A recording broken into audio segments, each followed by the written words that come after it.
Human history का सबसे बड़ा जेनोसाइड, इतना बड़ा जेनोसाइड कि इसमें 15 लाख बच्चों को मारा गया था। एस्टिमेटेड और भी ज्यादा हो सकते हैं।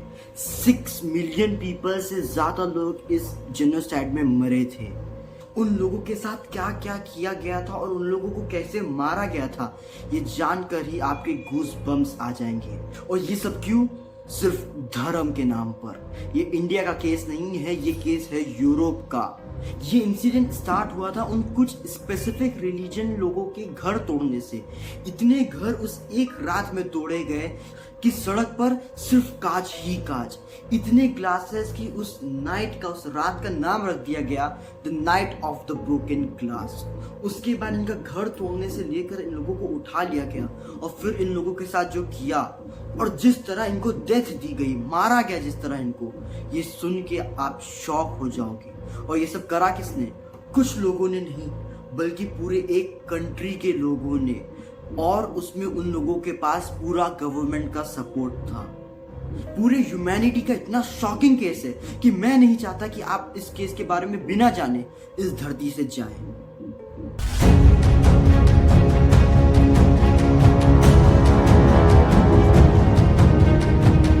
1940s का टाइम था। यूरोप में एक इंसान ने ऐसे डिसीजंस लिए कि उसके डिसीजन ने पूरे वर्ल्ड को हिला दिया। इतनी शॉकिंग चीजें, हो सकता है आप लोगों ने कभी इस केस के बारे में कहीं से सुना हो, बट पूरे केस के बारे में और सारे शॉकिंग फैक्ट्स आप लोगों ने नहीं जाने होंगे। और जिस बंदे की मैं बात कर रहा हूं वो एक डिक्टेटर था और उसका नाम ही काफी है, अडोल्फ हिटलर। 1930s में जर्मनी में इकोनॉमिक क्राइसिस चल रहा था और उसी टाइम पर राइज हुई नाजी पार्टी की, जिसका लीडर था अडोल्फ हिटलर। 1933 के आसपास अडोल्फ हिटलर चांसलर बना और फिर आने लगे ऐसे नए लॉज, और वो सारे लॉज ज्यूइस के खिलाफ थे। ये होते हैं ज्यूइस, इनका ये रिलीजन होता है। इन ज्यूइस को गवर्नमेंट जॉब से निकाल दिया गया, इनके बिजनेसेस बंद करा दिए एंड इवन दैट इनका पब्लिक प्लेस में आना रिस्ट्रिक्ट कर दिया गया, बैन कर दिया गया। ये तो कुछ नहीं, अभी आप आगे सुनते रहिए। इतनी शॉकिंग चीजें हैं इस केस में कि आप सुनकर ही ट्रॉमा में चले जाओगे। इस केस के बारे में मैं एक ही चीज बोलना चाहूंगा कि अगर ह्यूमैनिटी का, ह्यूमन की लाइफ की एक बुक होती तो उस बुक का ये page one of the darkest pages में से एक होता। ये जो सारा इवेंट है, इतना बड़ा इंसिडेंट है, इसकी स्टार्टिंग हुई 1938 में, जब एक हॉरिफाइंग इंसिडेंट हुआ। उस इंसिडेंट का नाम दिया गया क्रिस्टल नैश। उस रात नाजी सपोर्टर्स ने इन ज्यूज के घर तोड़ दिए, सिनेगॉग्स जला दिए एंड थाउजेंड्स ऑफ ज्यूज को अरेस्ट कर लिया गया। इतने घर उस रात को तोड़े गए कि स्ट्रीट पर सिर्फ ग्लास ही ग्लास, ब्रोकन ग्लासेस, इतने ग्लासेस की उस नाइट का नाम रख दिया गया the night of the broken glass. ये इवेंट ने एक सिग्नल दे दिया कि एक बहुत ही बड़ा मास ह्यूमन जेनोसाइड, बहुत ही वॉयलेंट स्टार्ट होने वाला है। उसके बाद आ गया वर्ल्ड वॉर 2। वर्ल्ड वॉर 2 में इन नाजी सपोर्टर्स ने इन ज्यूज को उठा के फोर्सफुली शिफ्ट कर दिया सिटी के कुछ स्पेसिफिक एरियाज में। इन स्पेसिफिक एरियाज को बोला जाता था घेटोस, और सबसे बड़ा जो इन घेटोस में था वो था वॉर्सो घेटो। यहाँ की मैं आपको सिचुएशंस, कंडीशंस बताता हूँ। यहाँ पर कंडीशंस एक्सट्रीमली ब्रूटल थी। लोगों को ऐसे ही लाके डाल दिया गया था। यहाँ पर खाना बहुत कम था, डिजीजेस लोगों में आपस में स्प्रेड हो रहे थे, लोगों मतलब ज्यूज में, और कई लोग तो सिर्फ भूख के वजह से खत्म हो गए। बट नाजी यहीं रुकने नहीं वाली थी, उसका आगे भी प्लान था। 1942 में नाजी सपोर्टर्स का एक प्लान बना, सीक्रेट प्लान इन्होंने स्टार्ट किया। उस प्लान का नाम रखा फाइनल सॉल्यूशन। उस प्लान का पार्ट ये था कि सारे ज्यूज को, यूरोप के सारे ज्यूज को सिस्टमैटिकली एलिमिनेट करना है। उस प्लान में इन्होंने क्या किया, मिलियंस ऑफ लोगों को ट्रेन में भरकर लेके आ गए एक जगह। वो कॉन्सेंट्रेशन कैंप्स थे। सबसे इनफेमस कैंप था ऑश्विट्ज का कॉन्सेंट्रेशन कैंप। यहाँ पर कंडीशंस बहुत बहुत बहुत ज़्यादा ब्रूटल थी। लोगों से ज़बरदस्ती काम कराया जाता था, उनको खाना नहीं दिया जाता था, भूखा ही उन्हें तड़पने देते थे। बस जैसे ही मरने की हालत होती थी तो लोगों को खाना दे दिया जाता था। उनमें से भी बहुत लोगों को खाना नहीं दिया जाता था। और उसके बाद ये अकेला कैंप नहीं था, और भी कई कैंप थे, जैसे Treblinka extermination camp, Sobibor extermination camp. But एक और चीज मैं आपको यहाँ पर बोलना चाहूंगा, ये जो केस इससे बोला जाता है होलोकॉस्ट, तो ये जो पूरा इंसिडेंट है, इतना बड़ा इंसिडेंट हुआ, इस बड़े इंसिडेंट में जैसे बोलते हैं ना कि भाई एक डार्केस्ट चैप्टर है, अभी इस डार्क में भी सबसे डार्क पार्ट ये है जो मैं अब आपको बता रहा हूँ। यहाँ पर छोटा सा स्पॉट समझ लीजिए, अज्यूम कर लीजिए अगर ये पेज है ये पूरा, तो एक उस पेज में सबसे डार्केस्ट स्पॉट अब मैं आपको बताने जा रहा हूँ। उस डार्केस्ट स्पॉट के ऊपर, मतलब कि जो मैंने आपको बताया उसके ऊपर मैंने प्रॉपर एक वीडियो बना के रखी है। वो क्या था? Nazi human experiment. अभी जो मैंने आपको बताया कि लोगों को फोर्स लेबरी कराई जाती थी, स्टारवेशन में रखा जाता था और उन्हें मारा कैसे जाता था मैं आपको बताता हूँ। बट इसी बीच में कुछ लोगों को सेलेक्ट कर दिया जाता था और उन्हें एक जगह ले जाते थे और वहाँ पर उनके ऊपर एक्सपेरिमेंट्स करे जाते थे। ऐसे एक्सपेरिमेंट्स जो आपको इंसानियत के ऊपर से आपका भरोसा उठा देंगे। ऐसा नहीं कि आप किसी के ऊपर विश्वास नहीं करोगे, मैं उस इंसिडेंट को डिस्क्राइब करना चाहता हूँ। ऑब्वियस की बात है, वो इंसिडेंट ऐसा है कि मतलब मेरे पास वर्ड्स भी नहीं है उस इंसिडेंट को डिस्क्राइब करने के। एंड इवन डैट आप मेरे किसी भी वीडियो पर जाके क्लिक कर दो, मैं सारी वीडियो में रियल फोटोज और एविडेंसेस जो मुझे मिलते हैं मैं वो एंड में जरूर लगाता हूँ, इस केस का भी लगाऊंगा। बट वो एक केस ऐसा है जिसकी सारी रियल फोटोज मैं लगा भी नहीं सकता। मतलब आप इमेजिन कर सकते हो कितना ब्रूटल, कितना क्रीपी और वॉयलेंट स्केरी इंसिडेंट है। उसका लिंक मैं जरूर डिस्क्रिप्शन में दे दूंगा, आप जाके जरूर चेक करिए। अगर ये वीडियो 10 मिनट की होगी तो वो 8 मिनट की वीडियो भी बहुत इंपॉर्टेंट है, आप उसे जाके जरूर देखिएगा।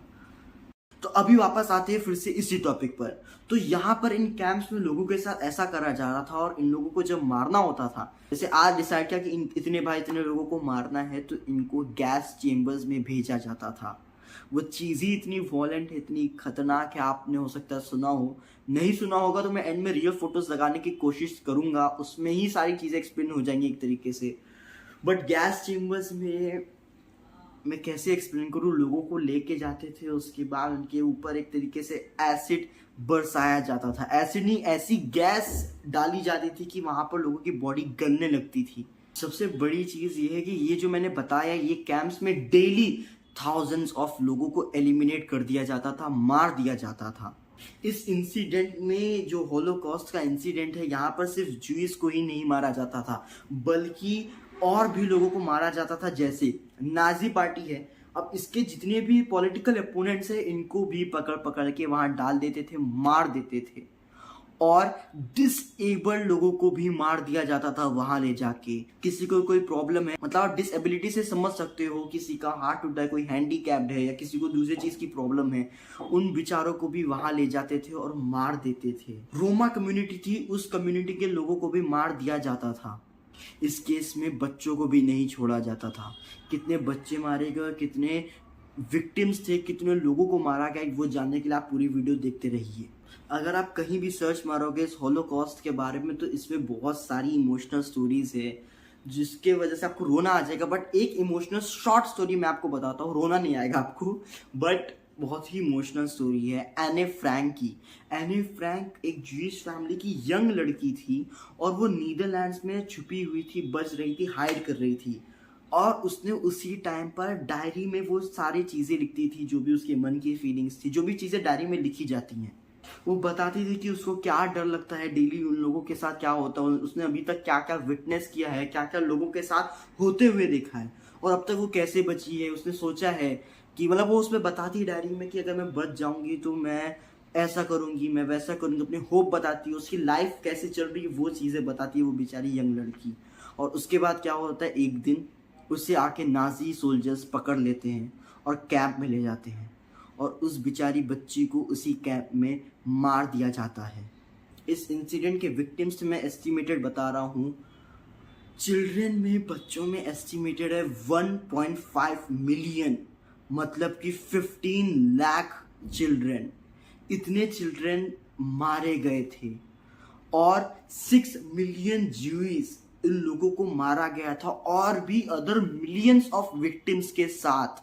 मतलब ज्यूइश जो रिलीजन है, इस रिलीजन के इतने लोगों को मारा गया था और भी जितने मैंने बताए political opponents, Roma community, disabled people और भी अलग अलग चीज़ें जिन लोगों को मारा जाता था, टारगेट करा जाता था, उनके भी मिलियंस ऑफ विक्टिम्स थे, उन लोग को भी बहुत मिलियंस ऑफ अमाउंट में मारा गया था। और बच्चों को जैसे मैंने बताया 1.5 मिलियन बच्चे एस्टिमेटेड मारे गए हैं। कम तो हो ही नहीं सकते, ज़्यादा ही होंगे उल्टा।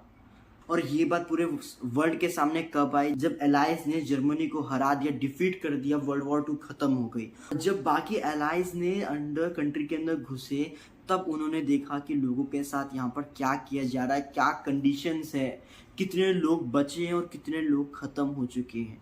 और जब उन लोगों को एविडेंसेस मिले कि उन लोगों को गैस चैम्बर्स में डाला जाता था, उन लोगों के साथ ऐसा किया जाता था, ऐसा किया जाता था, तो पूरा वर्ल्ड उस टाइम पर शॉक में चला गया था कि यार जर्मनी क्या क्या कर रहा था।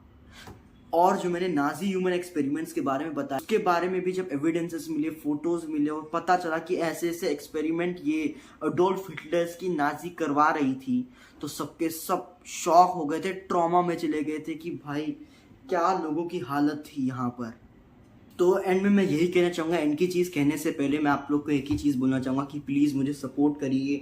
मैं अपने पढ़ाई के साथ साथ, एग्ज़ाम्स के साथ साथ मैं ये सारी चीज़ें भी करता हूँ। इसमें आप लोगों के लिए तो सिर्फ एक इंसिडेंट था, आप लोगों ने तो वीडियो देखा, बट मेरे लिए इसके ऊपर टॉपिक ढूंढना, रिसर्च करना एक एक चीज़, सारे रियल केसेस डालता हूँ अपने चैनल में। इसके लिए मुझे बहुत रिसर्च करनी पड़ती है, फिर scripting, recording, editing, thumbnail management, साथ साथ पढ़ाई। तो आप समझ सकते हो मेरे 45 डेज के चैलेंज है, प्लीज़ मेरा सपोर्ट करिए। तो एंड में मैं यही कहना चाहूँगा कि ये जो हॉलोकॉस्ट था, इसका ये नाजी और जर्मनी ने, नाजी जो पार्टी थी, नाजी ने पूरा एक फैक्ट्री सिस्टम बना के रखा था इस चीज़ का। और आज भी इस हॉलोकॉस्ट इंसिडेंट को याद करा जाता है, डे है, उस डे को मनाया जाता है, रिमेंबर किया जाता है, ताकि उन विक्टिम्स को शांति मिले और कभी आने वाले फ्यूचर में वापस ऐसी चीज़ें ना हो। तो ये जो इंसिडेंट था, ये हमें बताता है कि कभी कभार हेट इतनी ज़्यादा बढ़ जाती है कि हम उस हेट में, उस चिढ़ में क्या क्या कर दें वो कम है।